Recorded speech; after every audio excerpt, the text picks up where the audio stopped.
अस्सलामुअलैकुम, आप देख रहे हैं समा। मैं हूं सिद्रा मीर और मैं हूं आयशा अंसारी। सबसे पहले बात करते हैं साबिक वज़ीर आज़म बेनज़ीर भुट्टो की 13वीं बरसी की, जहां आज पंडाल PDM के भांज से सजा है। मुल्क भर से जियालों के काफिले नौडेरो पहुंच रहे हैं और बिलावल भुट्टो, आसिफा भुट्टो जरदारी भी खिताब करेंगी और साथ ही साथ पहली बार नून लीग की नायब सदर मरियम नवाज भी बरसी से खिताब करेंगी। जी हाँ, बिलावल भुट्टो जरदारी कहते हैं बड़ी तहकीक के लिए कमर कसली है, कारकुनान जिद्दोजहद के लिए तैयार हो जाएं। बरसी बेनजीर भुट्टो की और पावर शो PDM का पंडाल सज गया, इंतजामात मुकम्मल, कारकुनों की बड़ी तादाद पहुंच गई। मरियम नवाज रात गए नौडेरो पहुंची। बिलावल, आसिफा भुट्टो, सरदार अख्तर मेंगल और महमूद खान अचकज़ई, अब्दुल गफूर हैदरी और दीगर कायदीन भी जलसे से खिताब करेंगे। तबीयत नासाज होने पर आसिफ अली जरदारी का वीडियो लिंक खिताब मुतवक्के है। जलसा दोहराने के बाद शुरू होगा। जलसे के बाद नौडेरो में PDM कायदीन को इशाया भी दिया जाएगा। मरियम नवाज भी नौडेरो हाउस में क़याम करेंगी। पीपल्स पार्टी के चेयरमैन कहते हैं बेनजीर का विजन PDM की शक्ल में जिंदा है। कारकुनान हकीकी जमहूरियत की बहाली के लिए तैयार हो जाएं।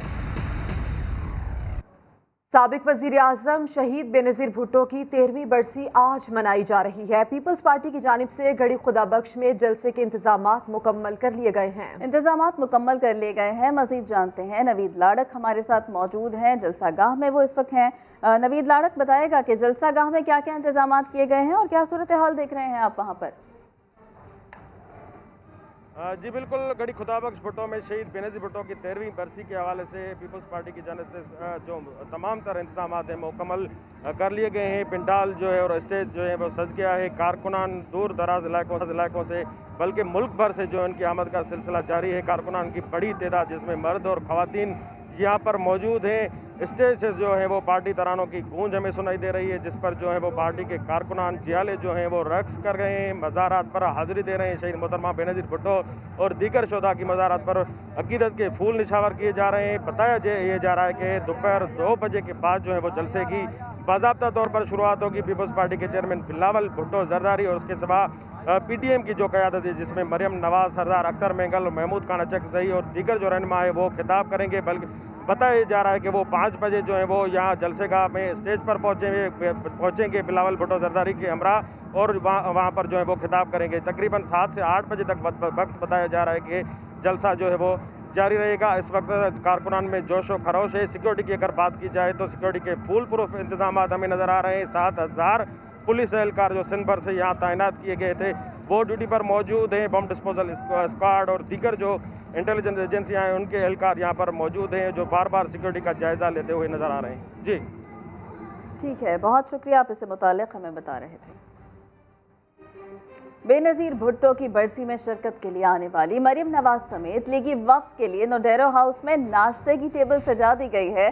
सिंध के रिवायती पकवान पेश किए गए हैं। मक्खन में पकाई गई पल्ला, शहद और बेह समेत लजीज खाने रखे गए हैं और सिंध की मशहूर सौगात मक्खन और गुड़ से तैयार शुदा बुसरी उनके सामने रखी गई है। इसके अलावा नाश्ते की टेबल पर मेज़बान बिलावल भुट्टो जरदारी और पीपल्स पार्टी के दीगर रहनुमा भी मौजूद थे। ज़ोहराने के बाद क़यादत जलसे में शिरकत करेगी, जिसके बाद इशाया भी दिया जाएगा और बताया ये जा रहा है कि मरियम नवाज आज रात भी नौडेरो हाउस में क़याम करेंगी। ऐसे में गड़ी खुदा बख्श में इस बार भी वही हुआ जो हमेशा से होता आया है। वही बदनज़मी, खाने पर हमेशा की तरह लूटमार हुई, खाना ज़ाया भी हुआ। जी हाँ, कोरोना SOPs की सरकारी सरपरस्ती में भी खिलाफ वर्जी की गई।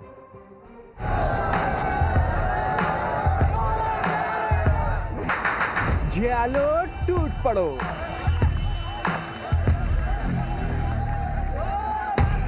गढ़ी खुदा बख्श में जियाले बेकाबू। उधर बिरयानी का ट्रक पहुंचा, इधर हल्ला बोल दिया। कुछ तो ट्रक पर चढ़ गए, कुछ को थैलियां फेंक कर दी गई। सड़क पर भी खाना जाया हुआ। एक तरफ पेट पूजा के लिए लड़ाई, दूसरी तरफ कोरोना से हाथापाई। जियालों ने SOPs का ध्यान न रखा। एक जानिब जियालों ने SOPs की धज्जियां उड़ाई और दूसरी जानिब इंतजामिया अमल दरामद कराने में कामयाब नजर न आई।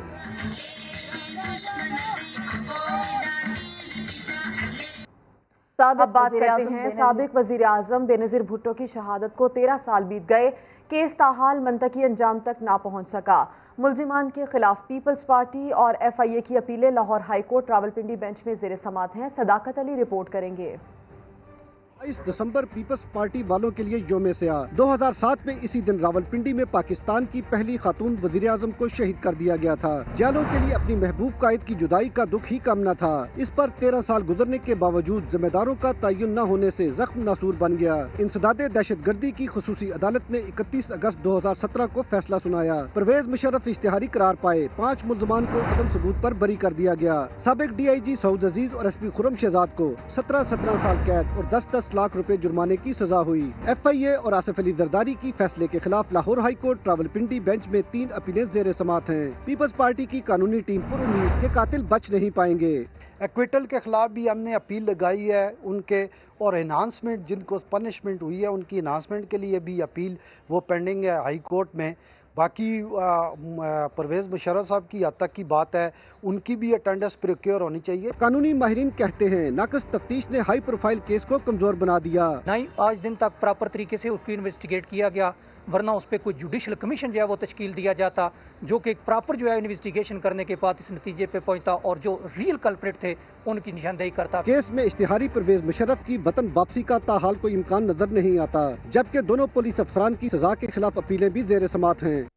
हकीकी लीडर वो होता है जो दुनिया छोड़ भी जाए तो कारकुनों की उसके साथ अकीदत में कोई कमी ना आए। बेनज़ीर भुट्टो और जियालों का ताल्लुक भी कुछ ऐसा ही था, तभी तो रावलपिंडी का मलिक मजहर आज भी भुट्टो खानदान की गुन गाता है। सदाकत अली की रिपोर्ट। औलाद सोने भुट्टो दी जड़ी वतन तो हो कुर्बान गई।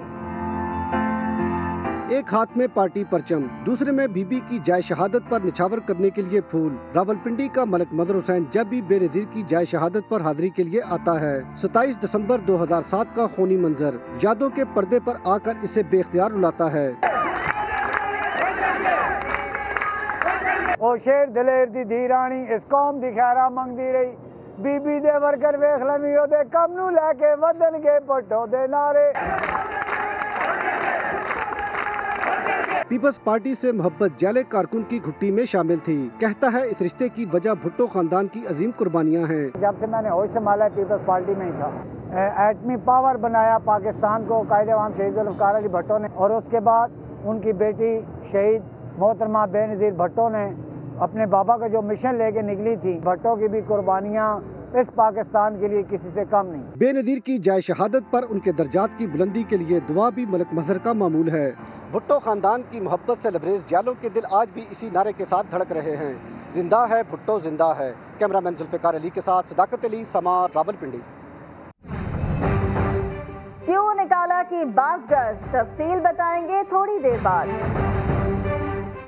और इमरान खान को घर भेजने वाले अपने ही दरवाजे पर एक दूसरे के खिलाफ सीना तान कर खड़े होने लगे। मौलाना फजलुर रहमान की जमात धौंस धमकी पर उतर आई। पीपल्स पार्टी को खबरदार कर दिया कि सिंध में हमारे लोगों को तैनात करो, वरना बीबी के मज़ार पर धरना दिया जाएगा। संजय साधवानी की रिपोर्ट देखिए। इक्तदार का नशा या बेसब्री, JUI अपनी फरमाइशें पूरी न होने पर पीपल्स पार्टी को आंखें दिखाने लगी। हुकूमत गिराने के असल हदफ को भूलकर सिंध में अपने मोहरे बिठाने की फिक्र में लग गई। मौलाना के भाई को कराची में DC सेंट्रल तैनात करना भी फरमाइशी प्रोग्राम की कड़ी थी, मगर अब जियाली सरकार मर्जी के अफसरान तैनात करने को तैयार नहीं। JUI ने भी उधम मचाने की ठान ली, धमकी दी कि मुतालबात पूरे ना किए तो बेनज़ीर भुट्टो के मज़ार पर धरना दिया जाएगा। JUI रहनुमा राशिद सोमरे से सवाल हुआ तो सफाइयाँ देने लगे। मौलाना फजलुर रहमान साहब का शरीक न होना उनकी ज़ाती मसरूफियात की बुनियाद पर है। अलबत्ता जमीयत उलमा इस्लाम का एक बड़ा वफद कल गड़ी खुदाबख्श भुट्टो पहुँचेगा और शहीद मोहतरमा बेनज़ीर भुट्टो साहिबा को उनके शहादत के दिन पर खराज अकीदत पेश करेगा। खबरें गर्म हैं कि मर्जी के तबादले और तकरीरियां ना करना ही मौलाना फजलुर रहमान की गड़ी खुदाबख्श जलसे में अदम शिरकत की असल वजह है। संजय साधवानी, समा, कराची। और धरने की धमकियां किसी और को दें, जलसे में नहीं आना तो ना आए। JUI के मुतालिबात पर बिलावल भुट्टो नाराज हो गए। बिलावल ने दीगर कायदीन को घर जाकर दावत दी, लेकिन मौलाना फजलुर रहमान को नहीं दी। आसिफ जरदारी ने मौलाना को मनाने के लिए 2 मरतबा राब्ता किया। नाना के मजार पर धरने की धमकी से नवासा नाराज। बिलावल भुट्टो ने JUI के रहनुमाओं से कहा कि धमकियां किसी और को दें। भुट्टो के मजार पर धरने की धमकियां देना, ये जुर्रत तो कभी हमारे बदतरीन मुखालिफिन भी न कर सके। बिलावल की इस कदर नाराजगी से मामला बिगड़ न जाएं, आसिफ अली जरदारी सरगर्म हो गए। मफाहिमत के बादशाह का 3 दिन में मौलाना फजलुर रहमान से दूसरी मर्तबा राब्ता, मामलात को सुलझाने की कोशिश।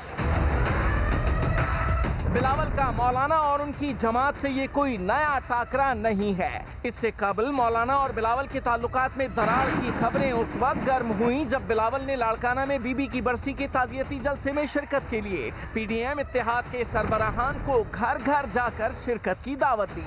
मरियम नवाज की शिरकत को यकीनी बनाने के लिए उन्हें 2 मरतबा फोन किया, लेकिन जब मौलाना को दावत देने की बारी आई तो बिलावल ने जरदारी से कहा कि मौलाना को बुलाना चाहते हैं तो आप खुद दावत दें। और ऐसे में JUI से निकाले गए साबिक सेनेटर हाफिज हुसैन अहमद ने मौलाना फजलुर रहमान को डिक्टेटर करार दे दिया। समा कोयटा के ब्यूरो चीफ जलाल नूरजई से खुसूसी गुफ्तगू में कहा, फजलुर रहमान PDM के बेख्तियार सरबराह हैं। नून लीग और पीपल्स पार्टी दोनों उन्हें इस्तेमाल कर रहे हैं। 7 अरकान शूरा के मेरे पास तशरीफ़ लाए। मैंने उनसे गुजारिश की कि आप मुझे ये बताएं कि मैंने जो बात की थी वो जमाती पॉलिसी थी या गलत था। मेरी बात को मान कर के आपने सही बात की है। जब वो वहाँ गए तो मौलाना फजलुर रहमान साहब ने बहैसियत एक डिक्टेटर के हम सबको जमात से खारिज कर दिया। ये बिल्कुल एक तरफ है, न हमें कोई शोकाज नोटिस मिला है। बहुत से जमातों के सरबराहों ने मुझसे बात की है, बाज़ ने इज़हार हमदर्दी की है, बाज़ ने दाना डाला है। हर एक को हक़ हासिल है कि वो किसी को भी दावत दे सके। पूरी ज़िंदगी गुजार दी है, हम अपनी जमात के अंदर थे, रहेंगे।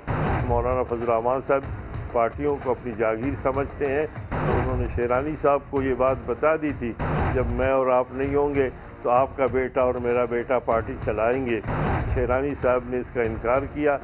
कोई भी शख्स अगर उठकर कहता है कि यहाँ पर आप गलत कर रहे हैं, सीटें बेच रहे हैं, यहाँ पर आपकी बदगुमानी के आसार नज़र आ रहे हैं, तो फिर उनके ख़िलाफ़ एक तरफ़ा कार्रवाई की जाए। जब हम रुकन बने थे तो ये जमीयत उलमा इस्लाम पाकिस्तान था।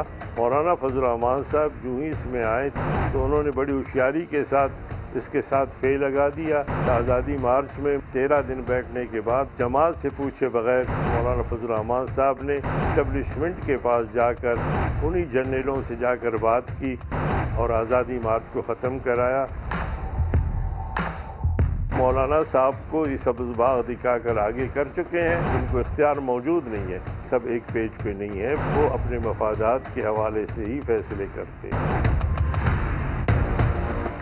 JUI के साबिक मरकजी रहनुमा हाफिज हुसैन अहमद के बयान पर पार्टी रहनुमा राशिद सुमरो ने तबसरे से ही इनकार कर दिया, मगर ये वजाहत पेश कर दी कि फजलुर रहमान की क़यादत पर सारी पार्टी को एतमाद है और वो जब कहेंगे जहाँ कहेंगे पहुँच जाएंगे। हाफिज हुसैन अहमद साहब अब जमात का हिस्सा नहीं है, लिहाजा मैं उनके किसी भी बयान पर कोई तबसरा करने से माज़रत चाहूँगा। नवाज शरीफ का बयानिए के हवाले से जमीयत उलमा इस्लाम मौलाना फजलुर रहमान साहब के मौक़िफ़ के साथ खड़ी हुई है और मौलाना फजलुर रहमान साहब के तमाम फैसलों को तहरीक के अंदर तमाम पहलुओं पर जिस रुख पर जा रही है, मौलाना फजलुर रहमान पर 100% एतमाद का इजहार किया है। और मौलाना फजलुर रहमान साहब जनवरी, फरवरी, मार्च जब भी जहां भी बुलाएंगे हम मौलाना साहब के संग रहेंगे। हम मुल्क के अंदर आइन की बालादस्ती चाहते हैं, जमहूरी रास्ते से जद्दोजहद के कायल हैं, आइनी रास्ते से जद्दोजहद के कायल हैं। हम डंडे और गोली के जरिए मुल्क के अंदर कोई निज़ाम नहीं चाहते। हमने अपने कारकुनों के हाथों से बंदूक छीनकर वोट की पर्ची थमाई है। जबकि इसी पर पीपल्स पार्टी रहनुमा नैयर बुखारी कहते हैं कि हाफिज हुसैन अहमद का बयान JUI में दाखिली इख्तलाफात का मामला है। PDM फजलुर रहमान की सरबराही में आगे बढ़ रही है ऑपोजिशन इत्तेहाद इज्तिमाई दानिश का पाबंद है। ये तो मैं समझता हूँ कि अपने इंटरनल डिफरेंसेस हैं जिसकी बुनियाद पे वो स्टेटमेंट दे रहे हैं और उनको उन्होंने अपनी पार्टी से एक्सपेल भी कर दी है।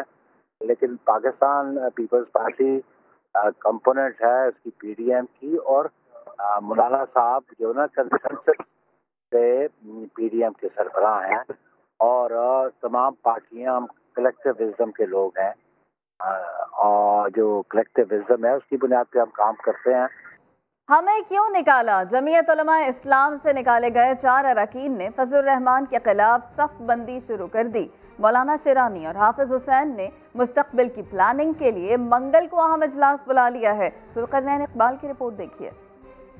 हुकूमत के लिए मुश्किलात पैदा करने वाले खुद मुश्किल में, सरबराह JUI मौलाना फजलुर रहमान के खिलाफ अपने ही साथी सफारा हो गए। पार्टी से निकाले गए मौलाना शेरानी और हाफिज हुसैन समेत 4 रहनुमाओं ने अगला लायामल तैयार करने के लिए मुशावरती बैठक लगाने का फैसला कर लिया। सीनियर रहनुमा मौलाना शेरानी की क़यादत में हाफिज हुसैन, मौलाना गुल नसीब और मौलाना शुजाउल मुल्क ने मुल्क भर में हम ख्याल रहनुमाओं से राब्ते भी तेज कर दिए। अहम इजलास 29 दिसंबर को इस्लामाबाद में बुलाया गया। मौलाना फजलुर रहमान की पॉलिसियों के मुखालिफ रहनुमा भी बड़ी मशावरत के लिए मदऊ। मंगल को बैठक के बाद प्रेस कॉन्फ्रेंस में आइंदा के लाएअमल का ऐलान भी किया जाएगा। सरबराह JUI मौलाना फजलुर रहमान ने सीनियर रहनुमा मौलाना शेरानी और हाफिज हुसैन समेत दीगर को पार्टी के बयानिया से हटकर मौक़िफ़ अपनाने और बयानात देने पर पार्टी रुकनियत से फारिग किया था। अभी विफाकी वजीर फवाद चौधरी प्रेस कॉन्फ्रेंस कर रहे हैं। मरियम बीबी अगर समझें तो शहबाज शरीफ साहब की किसी मिल में मैनेजर भर्ती हों और कुछ कारोबार का, कुछ बिजनेस का, कुछ खुद कमाने का तजुर्बा करें। उनकी तकरीरें सुनकर इंसान हैरत में डूब जाता है। यानी उन्होंने ज़िंदगी में कभी एक दिन अपना किचन भी खुद नहीं चलाया, क्योंकि वो तो अपने अब्बू के पास रहती थी। और अब्बू जो थे उन्होंने पाकिस्तान के अवाम की जो छीनी हुई दौलत है उसके नाम के ऊपर उस दौलत से एक एम्पायर खड़ी की हुई थी, एक सल्तनत खड़ी की हुई थी, और वहाँ पर ऐश और आराम की ज़िंदगी सारी उम्र जो है उन्होंने गुजारी है।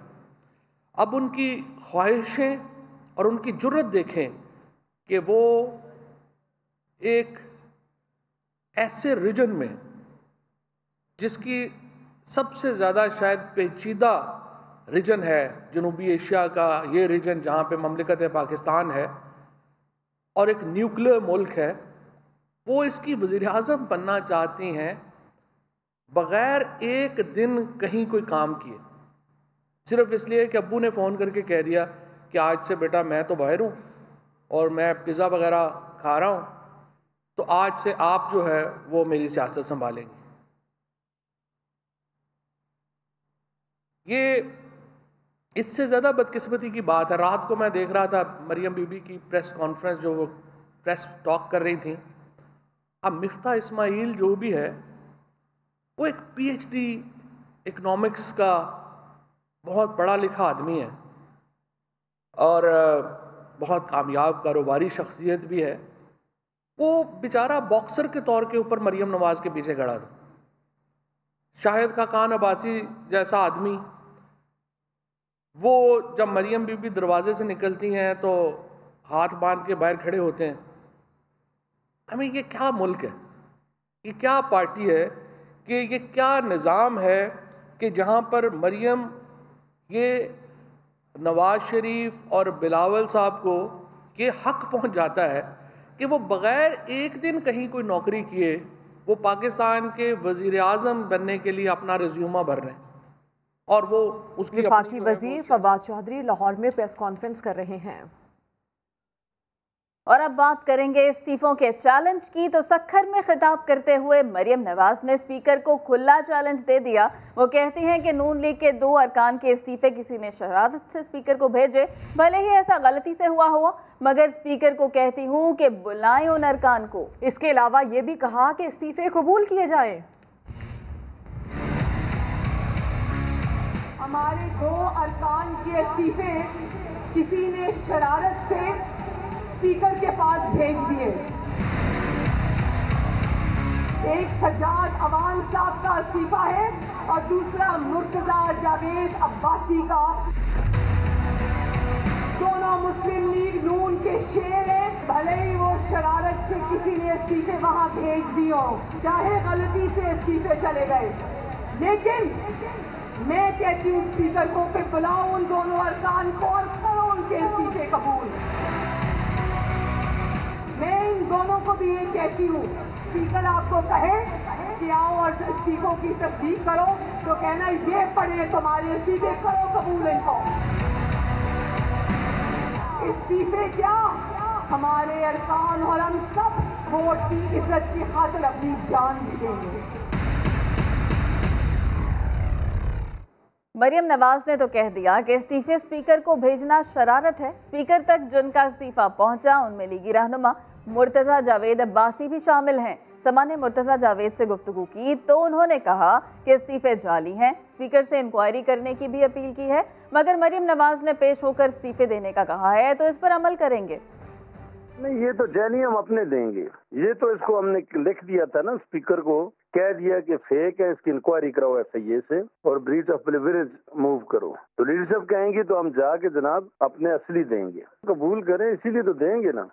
और इस सब में अहम इंकशाफ, नवाज शरीफ के दौरे हुकूमत में मौलाना अजमल कादरी का वफ्द के हमरा इसराइल का दौरा। दौरे में कौन कौन शामिल था, राबतों में कौन था, मुलाकातों का सहूलतकार कौन था। मौलाना अजमल कादरी ने समा से गुफ्तगू में तहलका खेज इंकशाफात कर दिए। उन्होंने क्या कहा, आपको सुनवाते हैं। जब मैं जाने लगा तो वजारत ख़ारजा के लोगों को मालूम हुआ कि हम जा रहे हैं और ये सारी चीज़ें, वो प्राइम मिनिस्टर के इल्म में भी आई बात। तो फिर हम जॉर्डन से वेस्ट बैंक क्रॉस करते हुए सबसे पहले गजा गए, 2 दिन यासिर अरफात साहब के पास रहे। फिर हम बैतुल मक़दस गए ना जी, तो बैतुल मक़दस यरूशलेम में हमने उनका एक होटल है अल-मुज़ाका, वहाँ पे 4 रातें क़याम की और वो जो प्रेसिडेंशियल स्वीट हमें दिया गया उसी में सब लोग तशरीफ़ लाते रहे। हमारे साथ काफ़ी लोग थे जो अब दुनिया से जा चुके हैं। सरदार अब्दुल क़य्यूम साहब जो वज़ीर आज़म थे आज़ाद कश्मीर के, हमारे सेनेट के चेयरमैन भी थे, जो हमारे कायम मुकाम सदर भी रहे। पीएम साहब की भी आपसे फिर बाद में कोई दौरे में वहाँ पे कोई बात? मियाँ साहब के जो पर्सनल वो प्रिंसिपल सेक्रेटरी थे सईद मेहदी साहब, वो भी बहुत सारी चीज़ों को मुलाकातों को फैसिलिटेट करते थे, अरेंज करते थे। वफाकी वज़ीर इत्तलाआत शिबली फराज कहते हैं कि अजमल कादरी का बयान ये जाहिर करता है कि अवाम से बहुत कुछ छुपाया गया। समा से गुफ्तगू में उनका कहना था कि वफ्द को इसराइल भेजने के मामले पर नवाज शरीफ का अवाम और पार्लियामेंट को आगाह ना करना ये जाहिर करता है कि वो ज़ाती मफाद के लिए कोई भी फैसला कर सकते हैं। जो रेवलेशंस हैं, जिससे यही जाहिर होता है कि अवाम से चीजें छुपाई गई हैं। नवाज शरीफ का इस किस्म की चीजों की सरपरस्ती करना काफी सवालिया निशान खड़े करता है। हम ये समझते हैं कि ऐसी सूरत में किसी न किसी तरीके से ये अवाम को बताना चाहिए था। पार्लियामेंट अगर उस वक्त की जो थी उसको भी बताना चाहिए था कि ये इतना सेंसिटिव इशू है जो कि बगैर अवाम के नॉलेज से किया गया है, तो इसकी तो जिम्मेदारी नवाज शरीफ पे जाहिर है क्या होती है। ये भी शो करता है कि उनके जो फैसले हैं वो जाती नौयत के होते हैं और जाती मफाद के खातिर वो जो है कोई भी फैसले कर सकते हैं। ये जो ताबेदारी की बात करते हैं तो इसमें कोई शक नहीं कि प्राइम मिनिस्टर इमरान खान अवाम के ताबेदार हैं जिन्होंने उन्हें वोट दिया, और वो जो चोर हैं जिन्होंने के मुल्क को लूटा है उनके लिए थानेदार हैं। जबकि इसी पर नून लीग के रहनुमा एहसन इकबाल कहते हैं कि नवाज शरीफ के दौर में दौरा इसराइल हुकूमत की इमा पर नहीं हुआ था। इस बात का इशारा अजमल कादरी अपने इंटरव्यू में दे चुके हैं। उन्होंने मजीद क्या वजाहत पेश की, आपको दिखाते हैं। जो दौरा किया था वो हुकूमत के इमा पे नहीं किया था, और उनका इंटरव्यू के अंदर वो खुद इशारा दे चुके हैं कि उन्होंने किसके इशारे पे दौरा किया था।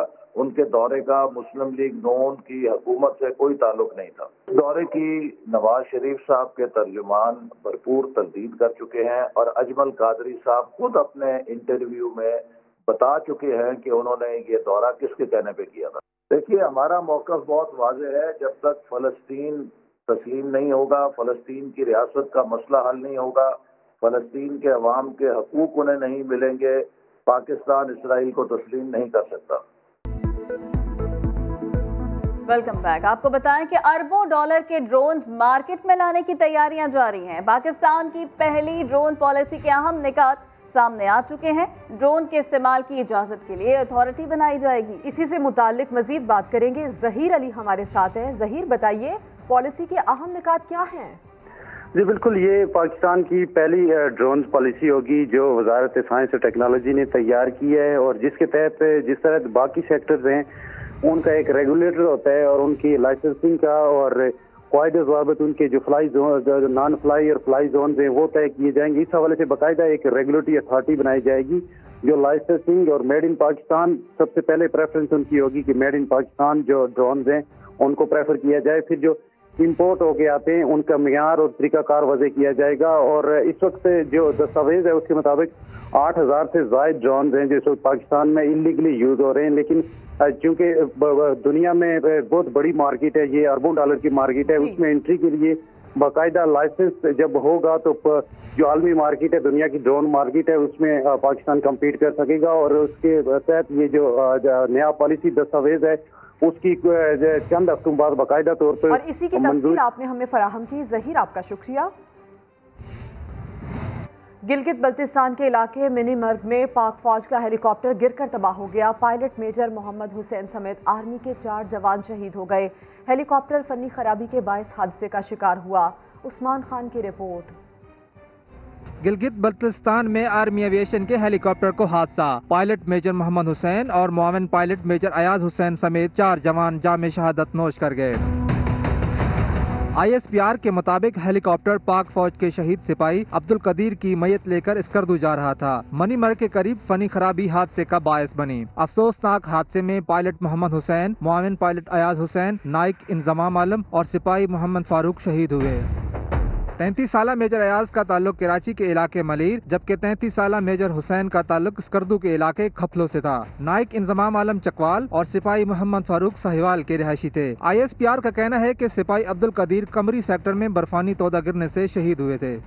और अब बागों के शहर की बात करते हैं जो कचरा कुंडी में बदलता जा रहा है। दूसरी डेडलाइन भी गुजर गई, लाहौर से कचरा नहीं उठाया जा सका। शहर के बेशतर इलाकों में अभी भी गंदगी के ढेर लगे हुए हैं। समा के नुमाइंदे दानियाल उमर से मजीद जानते हैं। दानियाल, बताएगा क्या सूरत हाल देख रहे हैं आप अब वहाँ? जी बिल्कुल, शहर में सफाई ऑपरेशन को शुरू हुए अब 7 रोज गुजर गए हैं, लेकिन उसके बावजूद शहर के अंदर लाहौर में ऐसा लग नहीं रहा कि कोई कामयाबी हासिल हो रही है लाहौर वेस्ट मैनेजमेंट कंपनी को शहर साफ करने के अंदर। इस वक्त मैं मौजूद हूँ टाउनशिप के अंदर, कॉलेज रोड पे मेन शाहराह है, लाहौर की मारूफ शाहराह है, जहाँ पर जगह जगह फुटपाथ के साथ, सड़क के साथ जो है वो कूड़ा पड़ा हुआ है। अगर हम देख भी सके हमारे पीछे तो इसी तरह से मुख्तलिफ जगह पे 100 मीटर के बाद, 200 मीटर के बाद जो है वो कूड़े के ढेर लगे हुए हैं। और यहाँ पे जो शहरी हैं, दुकानदार हैं, उनको भी खासी मुश्किलात का सामना करना पड़ रहा है।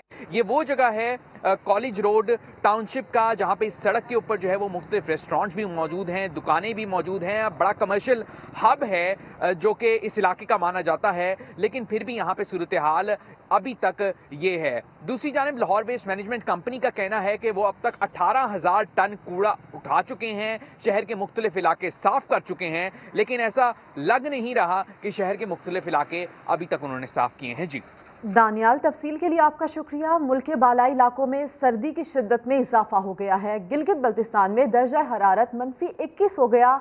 मुतादिद मकामात पर दरिया जम गए। इन हसीन नज़ारों का अहवाल जानते हैं अब्दुल आहिद से।